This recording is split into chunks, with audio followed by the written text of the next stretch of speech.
अस्सलाम वालेकुम अज़ीज़ तलबा और तालिबात, उम्मीद करती हूँ कि आप सब खैर वाफियत से होंगे। ऑफलाइन सेशन में आपका फिर से खैर मकदम।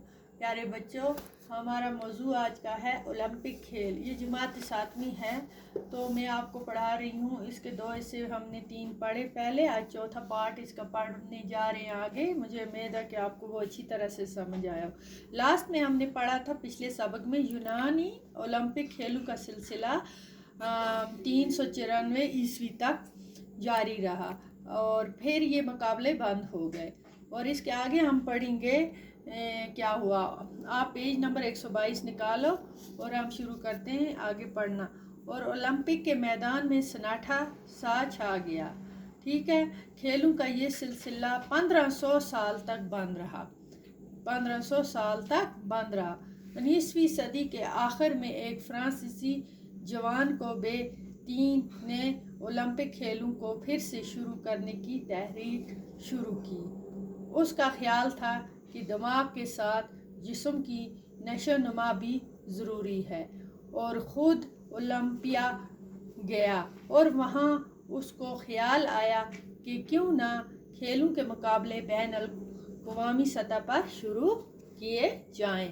उसने 1894 ईस्वी में दुनिया भर के खेल कूद के नुमाइंदों को दावत दी। कब दी? 1894 में दुनिया भर के खेल कूद के नुमाइंदों को दावत दी। ये जलसा बहुत कामयाब हुआ और सबसे तायद की कि ओलंपिक खेलों को फिर से शुरू किया जाए। चनाचे सबसे पहले यूनान का शहर एथेंस का इंतखाब हुआ और 4 अप्रैल 1896 ईस्वी को फिर से ओलंपिक के खेल शुरू हो गए। ओलंपिक खेलों की तारीख में कोबे 3 का नाम हमेशा ज़िंदा रहेगा। ठीक है, ज़िंदा रहेगा।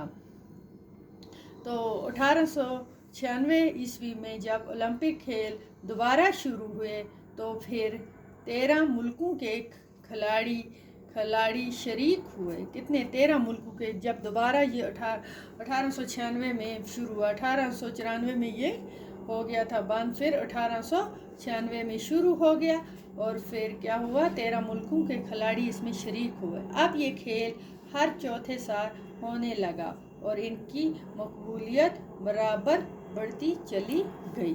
तो बच्चों, आज हमने इतना ही पढ़ेंगे जानेंगे। इंशाल्लाह अगले सबक में फिर से आगे पढ़ेंगे। तब तक के लिए खुदा।